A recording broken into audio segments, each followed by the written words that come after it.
বেলা খাওয়াচ্ছি, সকালে খাওয়াচ্ছি। রেগুলার না প্রতিদিনই এই সময় খাবার না আন্টিরা তো রেগুলার দেখে আসে। ওর কেমন চলতেছে, ওই জন্য ওর ওষুধ খাওয়া। ও এমনিও আলাদা, এই সিদ্ধ খেতে চায় না। ওর 2টা কেমন শেষ হলো, এই ফ্রাইডেতে 3 নাম্বার, 6টা চলবে ক্যান্সার ধরা পড়ছে। ক্যান্সার? হ্যাঁ, ওই যে লেজের এটা তো একদম পচে গেছিলো, এখন পাল্লার মতো ভালো। পুরো খাওয়াচ্ছি, পুরা পরিবার, সবজি বাগান, বাড়ি, পুরা পার্ক। ওর ট্রিটমেন্টটাও আমার করা লাগতেছে। কোন দুনিয়াতে আসি বলেন? মানে কোনটার কি অবস্থা আপনি জানেন? হ্যাঁ, ওই যে বিড়ালটার টিউমার আছে পেটে, 5,000 টাকা লাগবে ওর পিছে।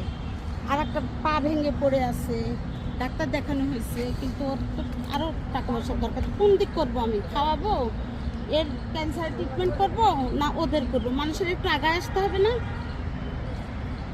পারলে ওদেরটা দিলেও নিয়ে নিবে ওরা।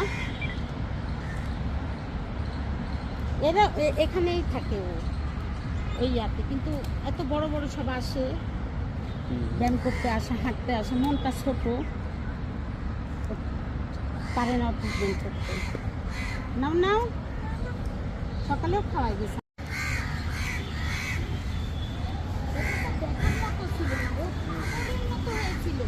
তখন বুঝা না, তারপরে ওরা একটু কেয়ার করবে, দেখবে দেখবো, তারপরেও কেউ দেখেনি।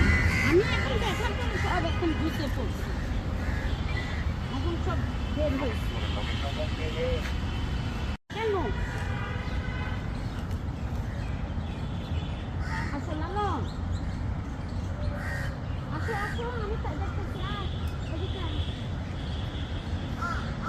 আসো, আসো। আপনি ডাক্তার নিয়ে আসেন এখানে নাকি? 3টা ডাক্তার আমার দেখানো হয়ে গেছে। হ্যাঁ, বলছিলাম যে হোস্টেলে রাখতে, রুমে রাখার জন্য।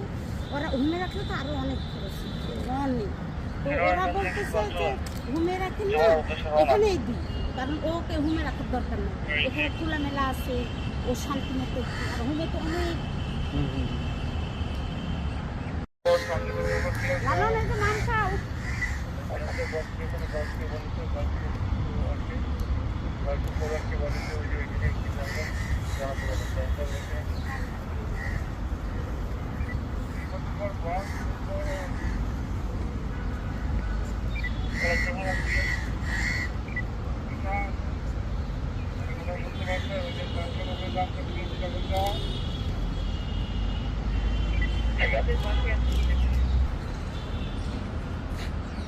ছিল না, আবার পা দিয়ে আদর করে। এটা